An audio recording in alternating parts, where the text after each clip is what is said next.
petrol enjoying some 0.36% in price reduction and 2 cedis for actually 36 pesos for petrol and 2 cedis for diesel. But beyond the cushioning, as it were, that the government talks about is also the question of how sustainable this is. What is being sacrificed for this to happen? We do know, per information, that the last one, the country spent about 400 million plus in order to get Ghanaians to enjoy at least a lower price of both petrol and diesel for a period of 1 month. Hi, good evening. My name is Beatrice Edo, and tonight that's what we want to look into, and really how to ensure that the state is winning as well as consumers, even as interventions are put in place. I do have on the panel with me Mr. Duncan Amwa. He's Executive Secretary of the Chamber of Petroleum Consumers, COPEC. Good evening to you, sir. Thank you for joining us. Thank you, Beatrice. Thank you for having me. I also do have on my right side Mr. Lukman Abubakar. He's Executive Director, Energy Transitions, Sustainable Energy and Mines Project Advocacy Africa, SEMPA. Good evening to you, sir. Good evening. Thank you as well for joining us. Thank you for having me. We're joined via video call as well by Mr. Kwejo Poku. He's Executive Director, Institute for Energy Policies and Research. Good evening to you, sir. Thank you very much for joining us. Good evening. I hope you can hear me. Yes, we can. Thank you. And of course, we do have as well the Honorable Albert Nyakote. He's the Vice Chairman of Parliament's Energy Committee. So if you can hear us as well, good evening to you. Thank you very much for joining us. Hello, Honorable. Hello, I'm here. Good evening, I'm here. Thank you. Thank you so much for joining us. And I want to start with you, but before that, let me remind you that the agenda is also streamed live on 3FM and 92.7, as well as on all our social media platforms. Do send us your comments and we'll read them back to you when they do come in time. And the agenda is brought to you by the Bank of Africa. Bank of Africa, as strong as a group, as close as a partner. So, the Honorable, I want to start with you, and because, I really want us to start from the basis. 2 weeks ago, we had the finance minister in Parliament giving us the media budget review presentation. And of course, he touted Ghana's macroeconomic stability, among others, and all the indicators. And indeed, we've seen that of the cedi as well as inflation. And so the question being asked is, if we have a strong economic indicators, why do we still have to be seeing almost consistent increase in fuel prices? Minding you that in 2022, when that happened, you accused the MPP of mismanagement, which is why we saw what we saw. How do you explain this? Hello? Hello. We can hear you. Please go ahead with your submission. I hope you heard the question, though. Yeah, please come with the question again. I was asking you, the narrative is that we have strong economic indicators, and we've seen that of the cedi, we've seen inflation as well. Why do we still have to see consistent increase in fuel prices when in 2022, when we had a similar incident, the NDC said that it was because of economic mismanagement on the part of the MPP? Okay, thank you very much. And thanks for the opportunity to contribute to this very important debate. But first of all, there are some things that we have to note. This decision has been taken, first of all, to protect consumers The second one is to prevent transport fare hikes because of the increase in petroleum prices. And then finally, to avoid a pass-through high fuel cost on the cost of living. So these are very important. We know that the government cannot control what happens in the rest of the world, what happens between America and Iran. But the government is saying that what it can control is to give away some of its margins to reduce the impact on Ghanaians. The 2 cedis per liter diesel that the government is giving away is about 12% of the price of diesel. Now, let's look at the situation where the government has not been able to bring the exchange, the cedi dollar exchange rate to 11 cedis or 12 cedis. At the time the NPP left power, it was about 17 cedis. The best estimate, or let's say even if it was at 17 cedis, the prices will be much higher than they are today. So I'm saying that the prices are at 9 cedis because the CD is at 12 cedis per dollar. And I think that the first thing we have to do is to commend the government for going out to spend about 200 billion per month to alleviate the impact of what is happening on Ghanaians. Thank you, Beatrice. Honorable, I think that I got the explanation, but the question I asked was, if we have stronger economic indications now, why do we have to still see the increases even before your interventions? And I linked it to what you said in 2022, not you personally, but the NDC, saying that the MPP mismanaged the economy and it was the reason we were seeing high fuel prices. So how do you explain that? Now we have strong economic indicators, prices are rising. Then the situation was bad, 54% inflation among others. How do you explain that? Okay, so the difference is simple. The international price of fuel that is controlled most of the time by Platts has nothing to do with the Ghanaian government cannot control what happens with international prices. What the Ghanaian government can control will be the CD dollar exchange rate. Because that is what you factor in.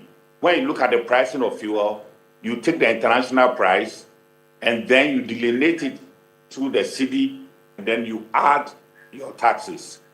So the question we should have asked was that what would have been the prices if the NPP were to be in power? Because if the NPP were to be in power, I bet that the CD would be maybe even 20 cedis per dollar. The prices would have been much, much higher. So this is the way we have to start it.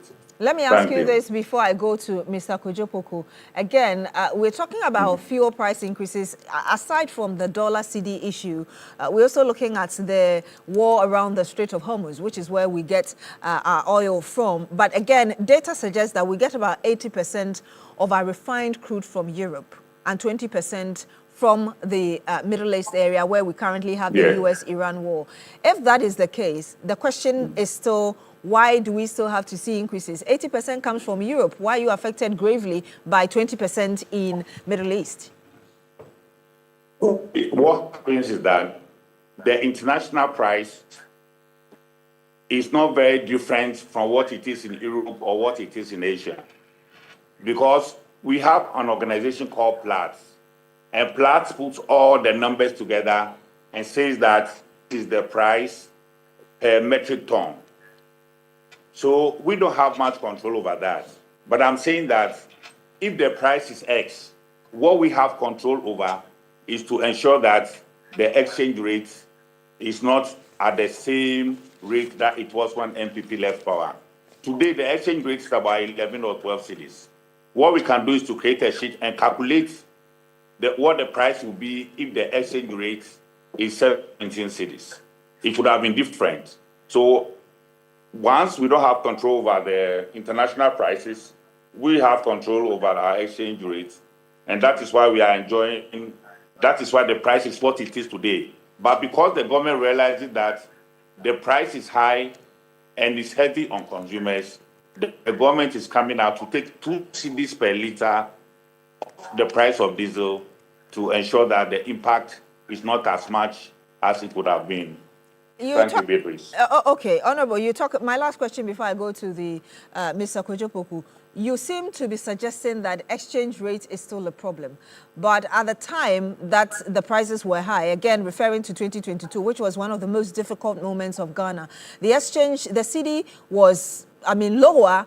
We had lost about 54% of, the city had depreciated by 54% year on year, figures per what we were given. So why do we have it at 12 cities? I know that some some banks and other forex bureaus could be exchanging it below 12 cedis. Why do we have below that as compared to what we had in 2022 and still having this problem? Honorable, can you hear me? Okay. Why is the CD 12 cedis and we're having this problem? Was at the time that the CD was 17 cedis, the price was almost at par with what we have today. Is that right? Yes, because you seem to be at blaming the, the exchange rate. Yeah, at the end of 2025, the premium, the petrol price was about 15 cedis, quite close to what it is today. But the point I'm making is that because the city has gained a lot of value, that is why we have the price as it is today. Because what we get from Platts or what we get from outside, that is the price for crude or the price for fuel per metric ton, is something that we cannot control. So that price can be volatile, it can be changing. What we can control is the exchange rate. And today, because we have a much better exchange rate, that is why the price has come to 19.26 CD per liter of diesel. Honorable, I'll come back to you. Let me get the preliminary thought as well of Mr. Kojo-Poku. Yes, sir, if you can hear us, I'm just wondering what your initial thoughts are on this same question I asked. Well, my initial thought would have been if you fact-check the Honorable to say that some of the things that he's saying is not true. Look, we live in a world where everybody has internet and can check some of these things. In January 2025, when the NDC was taking over power, dollar to the cedi was 14.7, not 17. I don't know where the Honorable is getting 17 from. I referred, the data I referred to was in 2022. No, not you. He keep repeating 17. And you did not correct him that when NDC was taking over in January 2025, the dollar to the cedi was 14.7. You can easily just fact check him and let him know that what he's educating Ghanaians is not true. But let's move on. Look. It was 14.65. Well, there you go, 14.65. So it wasn't 17. So I don't know where the Honorable is getting. You see, the NDC have been doing their own propaganda, and they believed in the propaganda they do. You understand? No, but look, dollar in this country never got to 17. But NDC wants to repeat to the whole world that dollar got 17, dollar got 17. Now he can't even make the right calculation. But let's say this. Look, my dear, you asked the perfect question. When they say it wasn't, and you heard the Sami Jemfi or audio on social media, where he stands there and say that prices are high around the world, not because of international prices. It's because of a mismanaged economy. It's because of high taxes, and all the things that they blamed was the reason that prices were high. Mr. Kojo-Poku, just before you continue, actually the dollar was 17 per Ghana, 17 per dollar in November 2024. In January, my dear, January 2025, dollar was 14, interbank was 14.72. I just heard you say that the dollar cedi never got to 17, and I'm trying to correct that fact that it was 17 cedis in November. We've moved on from that. We've had the conversation, you've done your check. January 2025, dollar was not 17. When MPP was handing over to the NDC, dollar was not 17. The price of petroleum products today are much higher than it was when we handed over to the NDC in January 2025. So look, if you are saying that, like you asked the Honorable, if you are saying the economy is doing well, if you are saying that all the indicators are in the upward and in your favor, and it was a very bad economy that somebody ran, why are we keep having rises in petroleum products? I have been in this industry for 25 years. And I keep telling everybody that we shouldn't do politics with petroleum products. Two things we shouldn't do politics with: petroleum products and electricity prices, because the government hardly have control over those things. In the last year, towards the end of the year, whenever prices go down, on social media, people will be touting about Papa. And we keep saying that, look, The issue is that international prices are favorable. Today, international prices are not favorable. That is why the prices are going up. What you keep saying is that the economy is doing well and you brought the dollar to the CD down. It was 10.4. How has it gone to 12 if you have now done so well and it's stable? How can something that is stable, the CD is stable? Bank of Ghana keep warning that the CD is under pressure. You were at 10.4 last year. Today, you are at 12. How can a currency that is stable move from 10.4 to 12? Mr. Kojopoku, you're saying that we shouldn't play politics with energy prices and I mean fuel prices and that of energy. Are you not doing the same thing? Because you're saying... Yes, I am. No, I am doing... so you admit that you're doing politics with this? 100%. Hold on. I said, I wish. I have always advised we don't do it. But when the NDC starts with the Honorable coming on the show and starting with the politics that he started with, you leave me no option but to go on that tangent. So I want to come to you on the fact that, I mean, I put to the Honorable that indeed if the economy is doing well compared to what happened in 2022, then we shouldn't be seeing these prices. And you seem to agree with that question. But again, another way say that international prices that we cannot control. And you will admit that when it comes to our fuel pricing in terms of composition, we have about 61% of ex-refinery FOB price. We have 21% taxes and levies, 18% of the OMC's and BDC's margins. And you also do know that although we are importing 80% of our refined crude from Europe, these Europeans equally go to the Strait of Hormuz to import the raw crude. How do you respond to that? Those are the facts. And those are the facts that are true today. And those are the facts that were true when the Russian-Ukraine war was going on. And when we said it, they said, no, we can't say it. You see, the facts are the facts. I'm an industry expert, so I cannot move away from what the facts are. All I'm saying is that let's stop this propaganda that we do. Let's have an equal playing field. So experts like us can always come on some of these shows and stay away from the politics. What I'm saying is that today, we all know that the government is saying that he's reducing 2 cities. Even the taxes that they say were higher, that was contributing to the high prices. Since they came, haven't they now added plenty taxes? Even on Friday, they went and increased a 24 pesos tax to 1 cedi 94 pesos on heavy fuel oil. Now burdening industries that are going to have to use this HFO to manufacture. Then they now say that, oh, they can go and get refund. And I'll get... Which company... Let me land on this. They have added 1 cedi to the petroleum prices, which otherwise me and you will be getting a relief. The solution to when the prices are high is that, oh, let's build up debt at MPA. The last time, April, May, that we reduced 2 cedis from diesel and 36 pesos from petrol, the debt at MPA was almost over 800 million Ghana cedis. Today, the government themselves have admitted that these 2 cedis is going to create another 500 million cedis at MPA in terms of indebtedness. So between the 2 reliefs that the government is giving, we are looking at upwards of about 1 billion Ghana cedis indebtedness at MPA. And I'll this is the government.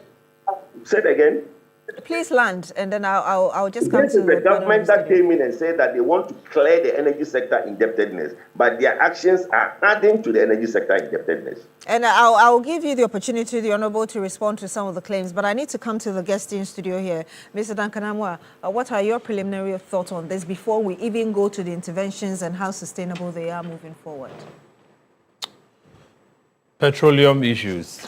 It would affect bread and butter, would affect everybody, would affect the economy. It doesn't affect just the people who live within the country. It affects the government itself. And I have said this time without number, that if you sit thinking that as a government, well, because I may drive free fuel or a government functionary, anytime fuel prices go up, it doesn't affect me. Look at how often we review our budgets, and oftentimes our budget overruns. These overruns are not come about because the MMD has decided to spend more, but the contracts that you even sign You will do re-evaluations of these contracts every now and then, especially when a contractor says that I'm doing a 200-kilometer stretch. The initial cost was 200 million Ghana cedis. Petrol then was 10 Ghana cedis. Now it's 15 Ghana cedis. That same money would not be able to conclude that contract. So they will go back to government and ask for more money. So I have said that as the single largest spender in an economy, the petroleum economics or the dynamics affects the government more than it does affect me or the trotro driver or the taxi, the individuals. How much do we buy? We buy maximum 50 or 100 liters a week. Imagine the government has to fuel Article 71 office holders alone with the V8s for a week. That's a lot. And government doesn't have an OMC called government, where they pick free fuel. And so if the prices go up and they buy from Goil or Shell or Total or any of the stations, government will pay commensurate. And so anytime fuel prices do go up, they do have a certain cascading effect on literally everything within the economy. But it is usually the people who complain a lot because our incomes are elastic. It is not inelastic as the government can afford to borrow and spend. You might even go to a bank to want to borrow 10,000 cedis. They say bring collateral. If you had a collateral, you won't go. So oftentimes, the squeeze is harshly felt by the people, but the one who bears the biggest brunt is often the government itself. And so I have said that if you left some of us to talk to governments, we will tell them not to be so excited oftentimes in just collecting taxes. Because you may think you are cutting your tongue for meat, but at the end of the day, when you are done chewing the meat, okay, there's no tongue to even do anything. I have said again that government has an absolute control over petroleum pricing if it decides it wants to. And if it decides it doesn't want to, then the excuses will come forth where government says, oh, well, this is international market price. So you disagree with both of them? Well, you see, I would explain. International market price would affect international markets, right? The same international markets exist, and yet other countries where even the wars, the pervasive wars happening, are still able to deliver to their people, I would say, cheaper fuel prices relative to what we sell to our people. And so it is not largely, usually, because of those wars, but it is also because we failed to plan for our people. We sit and allow anything. It's like a goalpost. You saw the World Cup that just went by. No matter how good Spain or Argentina were to be, if you took out the goalkeeper from the goalpost, right, the defenders cannot do much because any ball at all from any angle will probably end up in a goal. That is exactly the kind of system we have now. The goalposts are empty. We do not have a single buffer that you and I can fall on when, if international markets were today to rise to, let's say, 200 a barrel, right, or 1,500, for a metric ton. If prices were to rise steeply due to these geopolitical issues, you as a country do not have any buffer to fall on. And so we will come back to do NPP, NDC, but the real issue is that the goalpost is empty. And so whatever happens in Ukraine, Russia, the politician will be quick to tell you that you should pay more for fuel in Ghana. What is my business with what Russia and Ukraine does some thousands of miles away from me? But it is simply because the posts are empty and we continue to be price takers. We continue to accept whatever the international markets throw at us. We will continue to pass it on. Government says it's a deregulated market. I don't have a PESWA to be able to, subsidize for anything. So bring the product, sell at your full cost recovery plus your markup. So government has washed its hands invariably.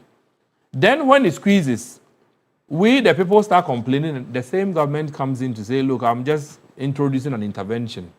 So indirectly, there's a deregulation, but then again, there's a partial subsidy program that has emerged. I doff my hat off to the president. If your people are going through a difficulty, you would want to step in to help. It's like a father and his children. But again, if the intervention cannot be sustained, let's begin thinking outside the box because, begin again, thinking outside the box. the goalpost, I insist, is empty. So MPP and DC, they will blame each other for where the CD dollar was, where it wasn't, whatever it was. But the two of them have simply failed to plan for the people, and so the post will remain empty. Any short that comes in, the trotro driver will pay for it, sadly. Let me get your preliminary thought as well, Mr. Abubakar. Okay, Beatrice, thank you so much. I think that we have a very elevated IQ in the studio. So for me, first, a price problem would always be a refinery problem. And a refinery problem would eventually become a petroleum problem or a gasoline problem. Then a gasoline problem would become an inflationary problem. And of course, an inflationary problem will become a political nightmare. And so if we have a 2 cedi per liter regulatory benchmark from the pricing window, I mean, it's something we can recommend the president for. But you see, we are not in normal times. Let's all agree to this. Well, that means what? Yes, so I'll give you an American example because petroleum is a ubiquitous product, so it's pervasive. So we are not in normal times because if you were watching closely what happens in America on the 24th of June, you understand why I'm saying we are not in normal times. You have the White House saying that big oil companies are robbing us. Big oil is robbing us. But indeed, big oil is not robbing anyone because you have all these wars going on, Iran, Ukraine, Russia, and all of those things. But hey, come to think of this. If you have a product, petroleum, before the crude becomes petroleum, it needs to be cracked into various components. So you have gas oil, what many people call diesel, you have petrol, what we call gasoline, and we have diesel. Now, who pays for the crack difference? So the crack difference is the price, the difference between the cost of the base cost of the product and then the export price. Who pays for this? And so when the president, Donald Trump, came out to say that big oil companies are robbing us, he eventually forgot that even when you go to draw down the SPR, the Strategic Petroleum Reserve, and come to want to cushion your people, there is always a cost element hidden there. Who pays for it? Is the consumer, right? Because these things are not done on a free market basis. And so I agree with Mr. Duncan Amwa when he says that they are just price takers. They don't set the prices, right? So once you take prices, and these guys, there are so many middlemen before even the crude is priced. There are several middlemen in the pricing window, and so before the final price is delivered, you have an elevated price system that the consumer would have to, bear export price. So I would think that, yes, if the president is doing a regulatory 2 cedis, basis point reduction, it's good. But how sustainable is this? How sustainable is this? And that's the question we'll be going into moving forward when we come back. Do stay with us.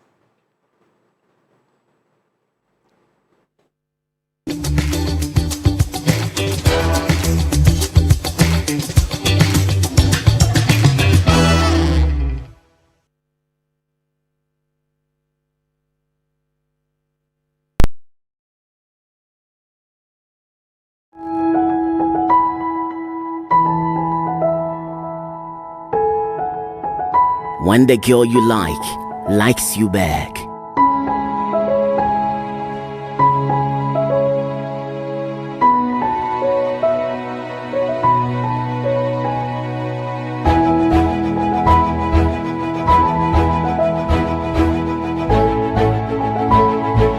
All you need is something red, sweet, tasty, smooth.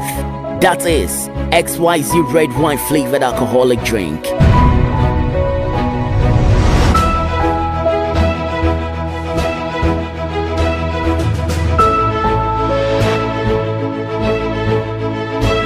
XYZ red wine flavored alcoholic drink. Serve chilled. Drink smoothly. Drink responsibly. Not for sale to persons under 18. Not recommended for pregnant women. This advert is FDA approved. So fresh, good taste. So fresh, good taste. Taste it, feel it, give me, darling lemon.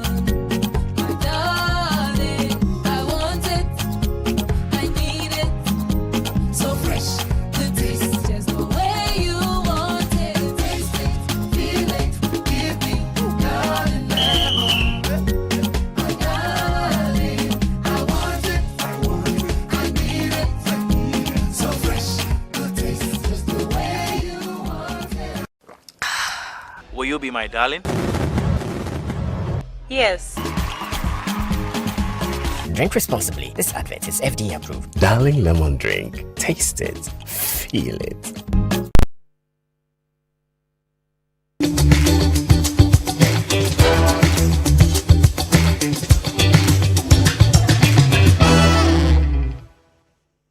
And you're still here on Agenda on TV3. Tonight, we're looking at how sustainable the government 2 cedi intervention for diesel, liter of diesel is, and really what we need to do to ensure that is a win-win situation for us. I want to come to you, back to you, the Honorable Albert Nyakote, for you to respond briefly to what Mr. Kojopoku was saying, and then I would ask you some few questions on this intervention moving forward, and come back to the rest of my panel here, if you can hear me. Hello, yes, I'm right. Hello, yes, I'm right. Please go ahead. Yeah, so go ahead with, I realized that you wanted to respond to some of the things Mr. Kojopoku was saying, and then I would ask you certain specific questions on the 2 cedi intervention for diesel. Yes, thank you very much. We have been able to establish, contrary to what Mr. Kojopoku was saying, that the CDB I'm sorry, sir. Your audio is echoing. I don't know whether you can correct it from that. It's echoing. Okay, so whilst he tries to fix that, I want to come back to you, Ms. Abubakar. The 2 cedi intervention, this is the second major intervention that we've seen. The first one was for both petrol and diesel. Now it's just for diesel. Really, looking at it, yes, you said the president should be commended, but there was a major question about how sustainable this is. Yes, I mean, it's true because sustainability in everything is very key. And for the 2 cedi regulatory price reduction is very good. But I just don't want us to drive down into a hill where we would have, this 2 cedi, coming back in the form of petroleum tax for consumers. But you see, I was saying something. Look, if we have a way of, increasing our what we call the bulk oil storage, if we have a way of expanding their capacity, just like we are trying to expand the capacity of the thermal oil refinery so that we can refine more crude, it would have been better, because in other advanced countries, they have the XPR. When they are in emergency of this nature, they release some stock into the system to cushion the citizen. If we can have a way of doing this thing in a very subtle manner, it will help us. And of course, the taxes, I've always said, ESLA alone, look at the taxes in ESLA. The component, we have about 12 active taxes on our price window. That is too much for the consumer. So for me, yes, 2 cedis is okay, but how sustainable are we going to do this? Is it something do we have some free money somewhere that we can bring into the system to continue to, take care of the customers or the consumers? Let me go back to the Honorable. Hopefully your line is corrected. Hello, sir. Can you still hear us?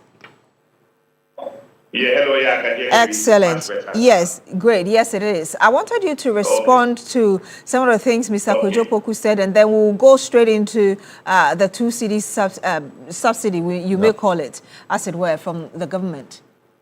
Okay, so I'll take 3 things that Mr. Kojopoku said. First of all, we have been able to establish that the CD went to 17 cedis per dollar, contrary to his denial. The second one is that he said we increase the price of fuel oil, and that is not the fact. I was involved in the process, and I will urge him to get the document and read the document very well. What we did, fuel oil is almost the same as diesel oil, that is diesel. A lot of organizations are using diesel. When they use diesel, they charge fuel oil price. The difference is just the tax of 1.93 cedis on the fuel oil. So what we did was, okay, let's put the fuel oil tax and the diesel tax to be at par, so that if institutions actually use fuel oil, in every 14 days, they fill a form and get back the tax they paid or the tax they are supposed to pay. So there was no increase. It was only to correct the difference between fuel oil and diesel. Finally, today, per my research that I've done, Brent crude oil is $83.04 per barrel. At the end of 2025, when MPP left power, Brent crude was 69.14 barrels per dollar. So if you have this difference in the international prices, then you can understand why, even when the NDC government has worked hard and brought exchange rate to 12 cedis, the prices seem to be reflecting what the NPP left behind. But I'm pleased, and I'll commend the government, that in spite of all this difficulty, the government decided that let's take 2 cedis off diesel price and let's have, so that the impact of high fuel prices does not pass through to higher cost of living. Honorable, how much? The GPRTU. You commend the GPRTU for not increasing. Hello? Yes, sir. You're commending the GPRTU for not increasing yeah, so- transport fares. Yeah, so what I'm saying is that the 2 cedis discounts on the price of diesel has been given to enable the government to sit with GPRTU and hold the edge to increase transport fares. Because remember, when the price went to 12 cedis, the unions agreed to decrease the price of fuel. So if we leave the price as 19.26, then there's no reason why prices may not change slightly. But we are listening government, and we want to do this so that the impact will not be passed on. Honorable, Again, I'll say that these 2 cedis a liter of diesel, based on the calculation I have done, it's about 200 million cedis per month. We know that the fuel prices are changed twice in a month, on the 1st and on the 15th. But this discount is supposed to hold for a month so that we can steady the national prices. So- you can compare this with MPP when MPP was in power. When the prices were going up, did the MPP ever come back to say the MPP was going to give any discount of margin? okay, We so did April we did 2 cedis. I think May we did 1 cedi, and 4th of April and this is again doing 2 cedis. This okay, is honorable, if you allow me, for the sake of time, so you're confirming that the current intervention, which started from today, will cost us 200 million Ghana cedis. That's what you're saying. I'm saying that based on the analysis I did here when I had the poll. Okay. It's about 200 And then, million cedis. okay, and then the one in April, data shows that it cost us about 422 million Ghana cedis. Is that also correct? Okay, I have seen the numbers, and I heard Kojo Poku, I heard one of my colleagues mention it. Okay. After this program, I'll check. But I ran a quick analysis based on the consumption per month, and this is what I came up with. These monies that we're talking about, where are we getting them from? What are we sacrificing to have these monies available for this subsidy, as it were? Okay, this money that we are talking about are incomes that should have come to government, that MPA should have collected for government. But what is the essence of government? In difficult times, the government has to take a decision. And the decision the government has taken is a commendable one, because we know that fuel prices lead to transport. High fuel prices can lead to high transport fares. It can lead to high food costs, and it can lead to high cost of living. So if the government can take that money to hold the fuel prices to prevent cost of living from going up, that is what we expect the government to do. And that is why I commend the government for taking this bold step. I will come back to you for your final word, but Mr. Duncan Amoah, because I'm not too sure of what you mean by please, money. Can the honorable correct something for us? When he says that MPA collect the money for government, what does he mean? That's what that I want MPA to... Yes, collects the money I for said that government? I will come back to him for that, but perhaps maybe I can give him a minute or two to do that. Honorable. You know what you meant, so that we can actually Honorable. tell Ghanaians that. What do you mean by the MPA collect that money for government? Honorable, can you hear me? Okay. Yes. Okay, so I'll come back to correct. I'll look for an opportunity to meet my friend Kojo Poku so I can debate him. No. The Honorable, I think the question is, you said MPA would collect for government. And I wanted to see clarity on that, but I thought I needed to give the panel in here. So you still have like a minute just to answer that, what exactly you mean. Money's coming from where exactly? The fuel prices have several components.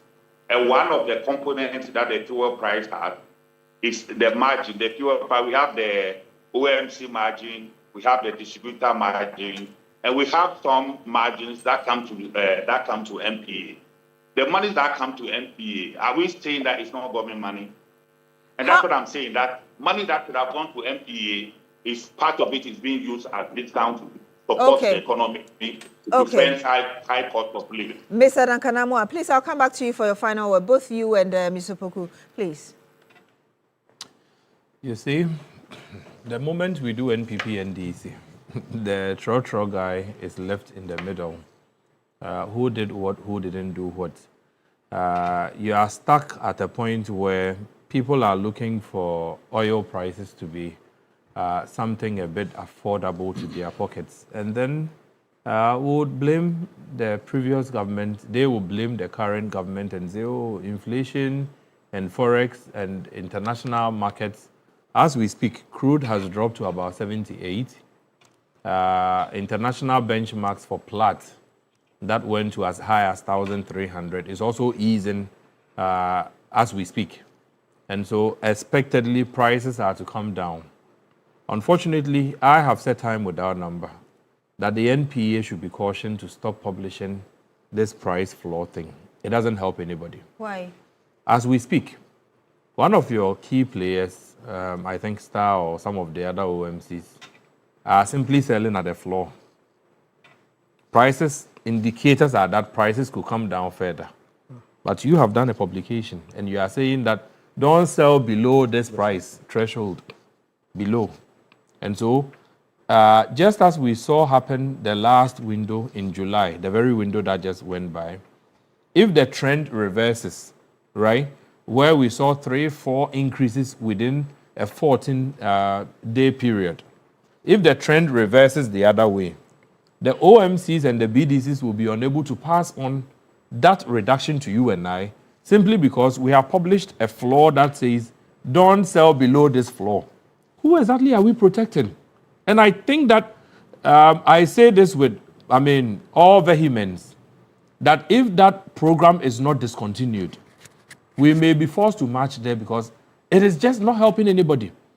If fuel prices are not allowed to come down to the levels that you and I could also benefit from, anytime it begins to rise, you know what happens? It rises from the high instead of the low.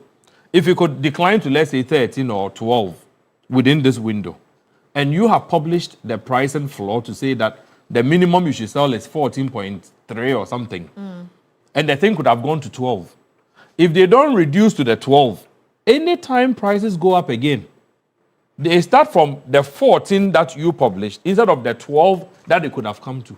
I think that the government should take a much more holistic decision than this I don't know whose interest that is serving. Beyond that, though, the question again is about the sustainability of this two I'll city just thing. take We've a just minute. heard I'll the just take a Honourable minute talk on about that. the fact that per his own calculations, that should cost us about 200 million Ghana cedis, and then he's talking about monies that are supposed to be coming to the government being used for that, a part of it. I got about 220 million. But either way you look at it, it's still some amount of money that the government has to lose. I would say this. If you gave me the options of that 200 million just being used to subsidize or that 200 million being used as a strategic reserve fund, I would go for the second, because the strategic reserve fund will tell you that when prices decline, you can safely use that money to buy stock and store. You have the likes of Bost that we have built huge tanks for, with a thinking in mind, the Oklahoma cushioning model, where you would expect that in the minimum, there will be a fallback plan, there will be a reserve, so that if tomorrow you wake up and we cannot even bring finished products, or the refineries are not working, or nothing is happening, the products that you bought and stored, just as happens with the Americans, anytime they are in a difficulty, the president orders that you can release X amount, 40 million barrels, right? No. And it cushions them a bit. Otherwise, if we continue with this path, the emerging trend, where anytime there's a difficulty, then we go crying to Mr. President and say, Mr. President, we can't afford it. Then Mr. President will give a directive. I don't see that being sustainable. Although, admirably, that is a listening government that will want to do something to help Ghanaians. But if you ask me, Beatrice, between the 400 and the 200 that we are now going to probably put into this subsidy program, 600. Ask me how many million liters that could have procured. Almost 60 million liters or 50 million liters. Something that could have cushioned all of us. We are just dissipating that money. It goes, it will never come back. Let's go back to a strategic reserve program and see how best we can be able to help the Ghanaian. That the current system, an empty goalpost, anything that happens, the Ghanaian has to pay for it. I don't find that also sustainable. And something ought to be done. Speaking of strategy, what do you anticipate or expect to be done? Yes, so like Mr. Duncan rightly put it, for me, we go to Cushing, Oklahoma, I think it's less than 10,000 people, small town in America. They have used the model of the SPR, where even expired contracts, when you hold a contract of 2,000, 4,000, the contract is expiring, you are required to retire or surrender about 1,000 of your contract into the strategic that whole, so that in case of an emergency, you could fall back onto that. But of course, let's also look at import parity. For me, it's very important to me because it is designed to reflect the actual cost of importing fuel into the country. So if central bank could do what we call, auction of dollars, such that because you need dollar to import it. So if central bank can auction this forex to BDCs, so that it actually give them some respite in the way they do their business, so that they don't pass on the cost of the petroleum products onto the consumer or customers. Let me come back to you, Mr. Kojo-Poku. Beyond the politics, what do you suggest be done in order to ensure that what we're doing is sustainable and we're able to save money, but also having the ordinary Ghanaian in mind as well? I like to educate. The margins and the levies that have been taken from MPA is not government money. Fuel marking is not government money. UPPF is not government money. Bost margin is not government money. Primary distribution margin, what we use to now do depot-to-depot transfers for tankers, is not government money. Please, let's educate our listeners and let them understand that the money that MPA is losing is money meant for service providers. When you have to move product from depot to depot, those are the monies you use to pay your tankers. That's what Ghanaians are paying. It's our money that is used to pay for these services. It's not government's money. I don't know where the Honorable is getting that information from. But look, like you said, going forward, what we need to do is to have a holistic approach. We had this price stabilization and recovery levy, okay, which is zeroed when prices went up. For some reason, the Ministry of Finance have taken that money. Look, we are an oil-producing nation. when crude oil prices go up, the Ministry of Finance gets more money. The reason the Honorable Minister went to Parliament and did not ask for any extra money in the media budget is because he is making more money from selling crude oil, which the benchmark price was of about $76. He is now making upwards of $90 per barrel. So the Treasury is getting more money. Don't you think that Ghanaians should get more of that money?